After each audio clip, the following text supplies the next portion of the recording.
ہمارے ورد تھے بابو جی عبداللہ، اللہ ان کو جزائے خیر عطا فرمائے، بہت صاحب کش بزرگ تھے۔ مجھے کئی دن ان کی خدمت میں رہنے کا موقع ملا۔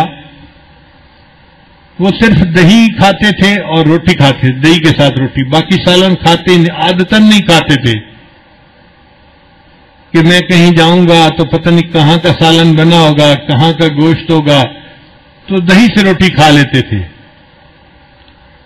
مگر اللہ نے ان کو کشف ایسا دیا تھا کہ جو بندہ سامنے آ جاتا تھا اس کی اسی وقت سکیننگ ہو جاتی تھی۔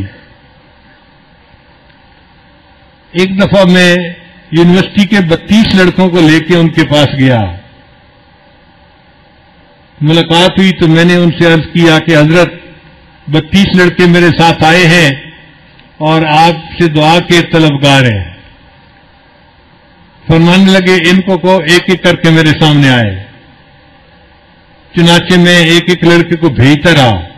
اب جو لڑکا جا کے ان کے سامنے بیٹھے وہ اس کو ٹو دی پوائنٹ اسی کے بارے میں گئے، تم جھوٹ بولتے ہو، تم اپنی آنکھوں سے زنا کرتے ہو، تم فلاں کرتے ہو، ٹو دی پوائنٹ۔ اور تو بچوں کو پسینے آ گئے۔ 2 لڑکے میرے پاس آئے پسینے میں ڈوبے ہوئے۔ میں نے پوچھا کیا ہوا؟ کہنے لگے جی اس بندے کے سامنے نہیں جانا چاہیے۔ پھر مجھے پتا چلا تو میں نے اگلے بندے کو بھیجنے میں تھوڑا تاخیر کی، تو بابو جی نے پھر مجھے پوچھا بھائی تیسرے کو کیوں نہیں بھیج رہے؟ پھر مجھے بھیجنا پڑا۔ 32 کے 32 بندوں کو ہر ایک کو انہوں نے کہا، کسی کو کہا تم ماں باپ کے گستاخ ہو، تم ماں باپ کے نافرمان ہو، کسی کو کہا کہ تم فلاں ہو، تم فلاں ہو، تم فلاں ہو، تم فلاں ہو، تم حرام کھاتے ہو، تم سور کھاتے ہو، ٹو دی پوائنٹ بات کرتے تھے۔ سب کے پسینے چھوٹے ہوئے۔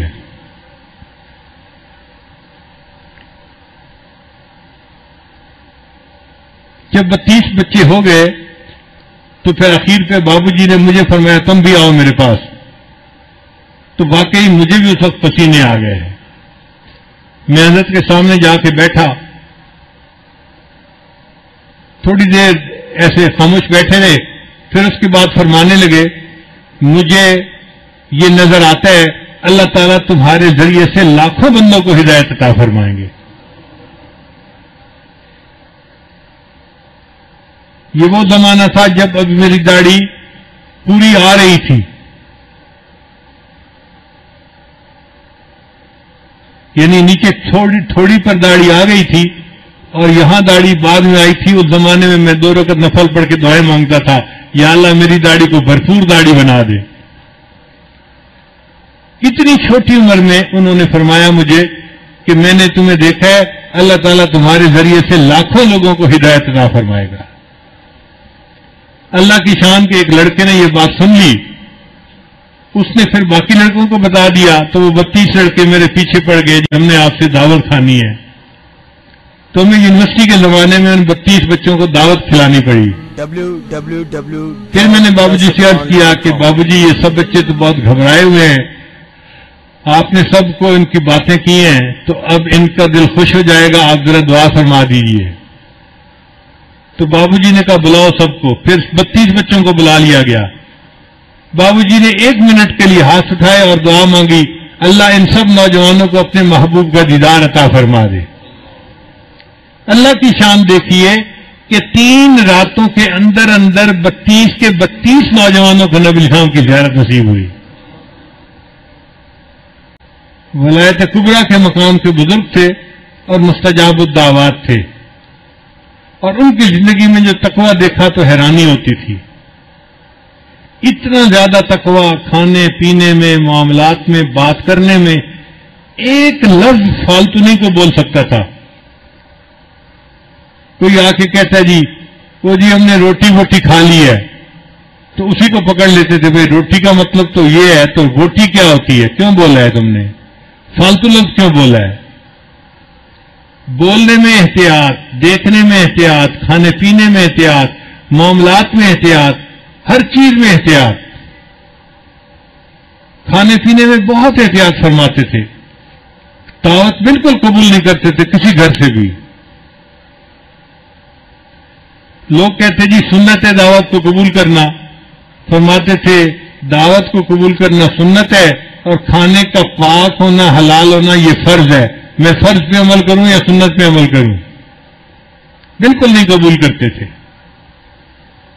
ہم اگر چاہتے ہیں کہ ہمیں ولایت کا نور مل جائے تو اس کے لیے ہمیں تقوی کو اختیار کرنا پڑے گا۔ میں نے ایک مرتبہ بابو جی سے پوچھا کہ بابو جی جتنی احتیاط آپ کرتے ہیں کھانے پینے میں اتنی احتیاط ہم تو نہیں کر سکتے۔ تو بابو جی نے فرمایا اس کا حل یہ ہے کہ اگر تمہیں کہیں باہر سے کھانا پڑ بھی جائے تو بس 2 لقمے کھاؤ تاکہ بھوک کی زہر ختم ہو جائے، پیٹ بھرنے کے چکر میں مت پڑو۔ اگر پیٹ بھرنے کے چکر میں نہیں پڑو گے تو اس کے برے اثرات سے اللہ محفوظ فرما دیں گے۔ ذنون مصری رحمۃ اللہ سے کسی نے پوچھا حضرت تقویٰ کسے کہتے ہیں؟ فرمایا کہ اگر کسی بندے کے دل کی تمناؤں کو مجسم کر کے ہم ٹرے میں ڈال دیں اور وہ ٹرے ساری دنیا کو دکھائیں تو کوئی ایسی خواہش دل میں نہ ہو کہ جس پہ اس کو شرمندگی ہو کہ میرے دل میں کیسی تمنا تھی، کیسی خواہش تھی۔ یعنی دل میں بھی گناہ کی خواہش نہیں ہونی چاہیے، اس کو تقویٰ کہتے ہیں۔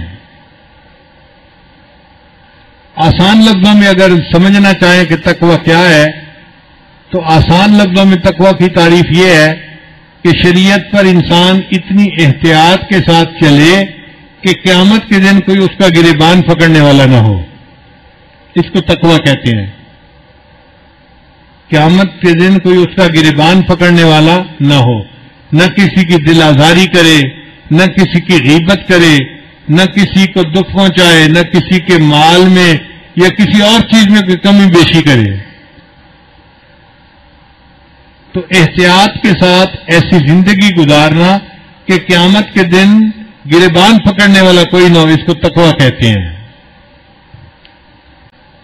تقویٰ پر دنیا اور آخرت کی کیا نعمتیں ملتی ہیں۔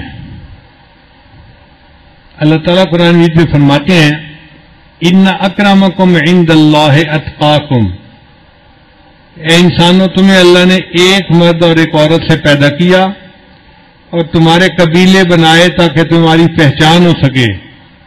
تم میں سے اللہ کے نزدیک سب سے زیادہ عزت والا وہ شخص ہے جو زیادہ متقی ہے۔ ان اکرمکم عند اللہ اتقاکم، تم میں سے سب سے زیادہ اللہ کے ہاں عزت والا وہ ہے جو زیادہ متقی ہے۔ تو متقی بندہ اللہ کے ہاں زیادہ احترام والا ہوتا ہے، عزت والا ہوتا ہے۔ جتنا متقی بن جائیں گے اتنا اللہ کے ہاں عزت پا جائیں گے۔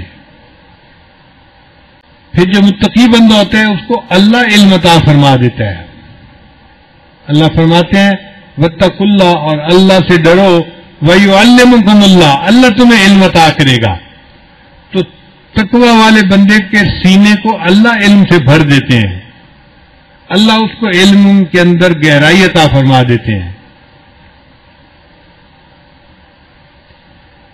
پھر اللہ تعالیٰ بندے کو نور عطا فرما دیتے ہیں جو اچھے اور برے کے درمیان تمیز کر لیتا ہے۔ یا ایھا الذین آمنوا ان تتقوا اللہ یجعل لکم فرقانا، اے ایمان والو اگر تم تقوی کو اختیار کرو گے تو اللہ تعالیٰ تمہیں فرقان عطا فرمائے گا، وہ نور عطا فرمائے گا جو اچھائی اور برائی کے درمیان بندے کو پہچان دے سکے۔ پھر جو متقی بندہ ہوتا ہے اللہ شیطان سے اس کی حفاظت فرماتے ہیں۔ ان الذین اتقوا اذا مسهم طائف من الشیطان تذکروا فاذا هم مبصرون، پھر جو متقی بندہ ہوتا ہے اللہ اس کو غموں سے بچا لیتے ہیں۔ فمن اتقى واصلح فلا خوف علیہم ولا هم يحزنون، پھر اللہ تعالیٰ اس کو دشمن کے مکر و فریب سے بچا لیتے ہیں۔ وَإِن تَصْبِرُوا وَتَتَّقُوا لَا يَضُرُّكُمْ كَيْدُهُمْ شَيْئًا، اگر تم صبر کرو گے اور تقوی اختیار کرو گے تو تمہارے دشمنوں کا مکر تمہیں کوئی نقصان نہیں پہنچا سکے گا۔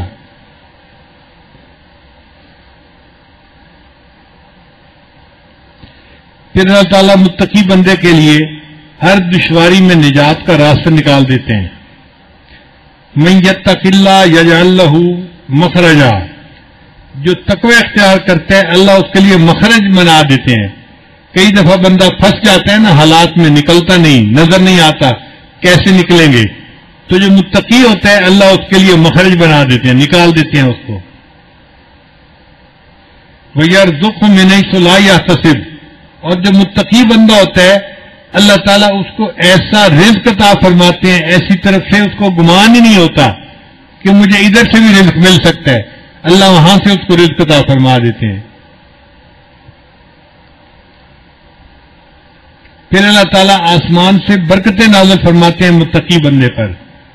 اللہ فرماتے ہیں وَلَوْ أَنَّ أَهْلَ الْقُرَىٰ آمَنُوا وَاتَّقَوْا، اگر یہ بستی دیسوں والے ایمان لاتے اور تقوی کو اختیار کرتے لَفَتَحْنَا عَلَيْهِمْ بَرَكَاتٍ مِّنَ السَّمَاءِ، ہم ان کے لیے آسمان سے برکتوں کے دروازوں کو کھول دیتے. ہمارا رزق کہاں میں ہے؟ کیوں جی بتائیں، زمین میں ہے یا آسمان میں ہے؟ آسمان میں ہے. اللہ قرآن مجید میں فرماتے ہیں وَفِي السَّمَاءِ رِزْقُكُمْ، اور تمہارا رزق آسمانوں میں ہے. اب رزق ہمارا ہے آسمانوں میں، اور رزق کے دروازے کھولنے ہیں اللہ نے، اور وہ کھولتے ہیں تقوی کے ذریعے سے. تو اس لیے جو تقوی اختیار کرے گا اللہ تعالیٰ رزق کے دروازوں کو کھولیں گے اور اس کو پریشانی سے اللہ محفوظ فرمائیں گے.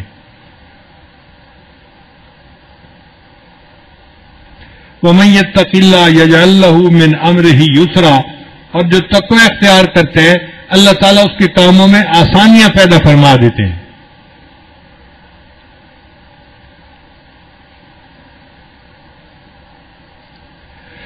وَمَن يَتَّقِ اللَّهَ يُكَفِّرْ عَنْهُ سَيِّئَاتِهِ وَيُعْظِمْ لَهُ أَجْرًا، اور جو تقوی اختیار کرتے ہیں اللہ اس کے گناہوں کو معاف کر دیتے ہیں اور اس کے اجر کو اللہ بڑھا دیتے ہیں. فَاتَّقُوا اللَّهَ يَا أُولِي الْأَلْبَابِ لَعَلَّكُمْ تُفْلِحُونَ، اے عقل والو تقوی کو اختیار کرو تاکہ اللہ تعالیٰ تمہیں فلاح عطا فرمائے. فلاح کہتے ہیں ایسی کامیابی جس کے بعد ناکامی نہ ہو، ایسی عزت جس کے بعد ذلت نہ ہو، اللہ کا ایسا قرب جس کے بعد دوری نہ ہو، اس کو فلاح کہتے ہیں. اور یہ فلاح بندے کو تقوی سے نصیب ہوتی ہے. پھر ان اللہ یحب المتقین، اللہ تعالیٰ متقی بندے سے محبت فرماتے ہیں. جو تقوی اختیار کرے گا اللہ اس کو محبت کی نظر سے دیکھیں گے. انما یتقبل اللہ من المتقین، اللہ تعالیٰ متقیوں ہی کی اعمال کو قبول فرماتے ہیں. جو متقی بندہ ہوتا ہے اس کے عمل اللہ قبول فرما لیتے ہیں، اور جو غیر محتاط ہوتا ہے اس کے عمل اللہ قبول نہیں فرماتے.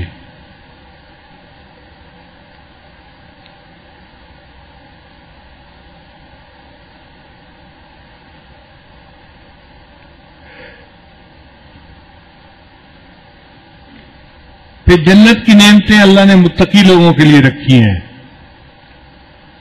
ان للمتقین مفازا حدائق واعنابا،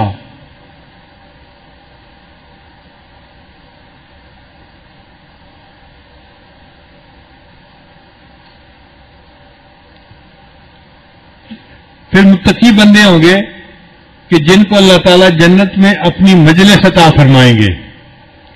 آپ سوچئے یہ کتنا بڑا انعام ہے کہ اللہ تعالیٰ کی مجلس ہوگی اور متقی لوگ وہاں بیٹھے ہوں گے، اللہ کا دیدار کر رہے ہوں گے. ان المتقین فی جنات و نہر فی مقعد صدق عند ملیک مقتدر، اس اللہ احکم الحاکمین کی مجلس میں متقی لوگ بیٹھے ہوں گے.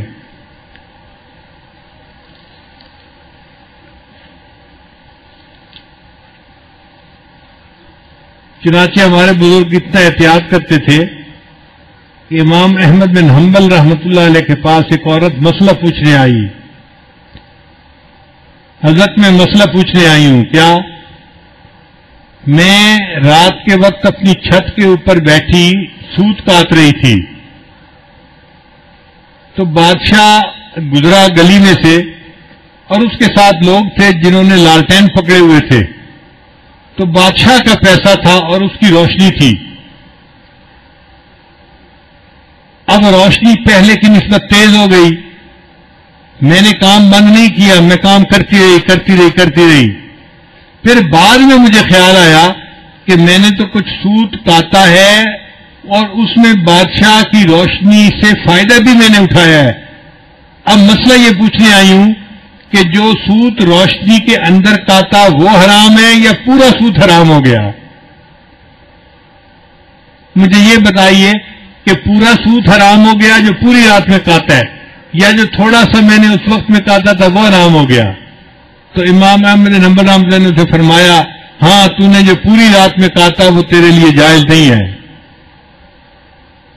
تو وہ عورت چلی گئی کہ ٹھیک ہے میں اس کو صدقہ کر دوں گی، استعمال نہیں کروں گی. اب امام صاحب کے بیٹے نے بھی مسئلہ سنا، وہ بڑا حیران ہوا. ابو جی آپ نے یہ کیسا جواب دیا؟ اس عورت کا اپنا سود تھا اور اس کا مال تھا، حلال مال تھا، وہ کاٹ رہی تھی تو وہ اس کے لیے حرام کیسے ہو گیا؟ تو امام احمد بن حنبل رحمۃ اللہ نے فرمایا کہ تمہیں کیا پتا کہ یہ عورت کون ہے؟ تم جاؤ اور پتہ کرو یہ کس گھر کی عورت ہے، پھر میں بتاؤں گا کہ میں نے اس کو کیوں ایسا جواب دیا. چنانچہ جب وہ گئے تو انہیں پتہ چلا کہ وہ عورت جو تھی وہ بشر حافظ رحمۃ اللہ علیہ کی بہن تھی. اس نے آ کے بتایا تو امام صاحب نے کہا کہ دیکھو وہ اتنے متقی بزرگ کی بہن ہے اور وہ خود بھی متقیہ ہے. اس متقیہ عورت کو میں نے یہ مسئلہ بتایا کہ تم نے جو روشنی کے اندر سود کاتا وہ حرام تھا اور اس کی وجہ سے سارا ہی استعمال نہ کرو تو زیادہ بہتر ہے. اس لیے میں نے جواب ایسا دیا. ایک وقت میں عورتوں کے اندر اتنا تقویٰ ہوتا تھا، آج کوئی خیال کرتا ہے اس کا؟ تو تقویٰ کہتے ہیں احتیاط کے ساتھ زندگی گزارنا تاکہ انسان گناہوں سے بچ سکے. اور جو بندہ چھوٹے چھوٹے گناہوں سے بچنے کی کوشش کرتا ہے اسی کو اللہ بڑے گناہوں سے بچنے کی توفیق عطا فرما دیتے ہیں. اور جس کو جرأت ہو گناہوں کی تو پھر اس کو ولایت کا نور کہاں ملے گا؟ اب اس کا حل کیا ہے؟ اس کا حل یہ ہے کہ ہم ایک مرتبہ پھر توبہ کریں اور اللہ کے سامنے وعدہ کریں کہ یا اللہ آئندہ ہم احتیاط کی زندگی گزاریں گے، گناہوں سے بچیں گے اور معصیت سے خالی زندگی گزارنے کی کوشش کریں گے. اس میں تو ہماری مدد فرما، ہمارے لیے گناہوں سے بچنا آسان فرما. اللہ کے لیے گناہوں سے بچانا کوئی مشکل کام نہیں ہے. حضرت سید حسین شاہ رحمۃ اللہ نے ایک مرتبہ فرمایا مجھے کہ جو لوگ فسق و فجور میں پڑے ہوتے ہیں اگر ان کو خواب میں نبی اسلام کی زیارت نصیب بھی ہو جائے تو ان کو چہرہ انور نظر نہیں آتا. میں نے پوچھا حضرت ایسا کیوں ہوتا ہے؟ فرمانے لگے وہ جو گناہ ہوتے ہیں ان گناہوں کی وجہ سے ان کی نظر کے اوپر حجاب آ جاتا ہے، وہ چہرے انور کو نہیں دیکھ سکتے. بس خواب میں محسوس ہوتا ہے کہ زیارت ہوئی مگر چہرے انور کا دیدار نصیب نہیں ہوتا. دیدار کرنے کے لیے نگاہ کا پاک ہونا ضروری ہے. تو اس لیے ہزاروں مرتبہ درود شریف پڑھنے کی بجائے جو اصل عمل ہے اس کو کریں. نگاہوں کو پاک کریں، جھوٹ سے زبان کو پاک کریں، اپنے کپڑوں کو پاک رکھیں، کھانے کو پاک رکھیں، نیت کو پاک رکھیں، معاملات کو پاک رکھیں. جتنا یہ پاکی بڑھتی جائے گی اتنا نبی الاسلام کی زیارت کا نصیب ہونا زیادہ ہوتا چلا جائے گا. اس تجربے کو آپ کریں، انشاءاللہ اس کی برکتیں اپنی آنکھوں سے دیکھیں گے. ہمیں اللہ تعالیٰ اپنے متقی بندوں میں شامل فرمائے اور جو زندگی کے دن باقی ہیں تقویٰ اور احتیاط کے ساتھ گزارنے کی توفیق عطا فرمائے. وآخر دعوانا ان الحمد للہ رب العالمین. www.darsulquran.com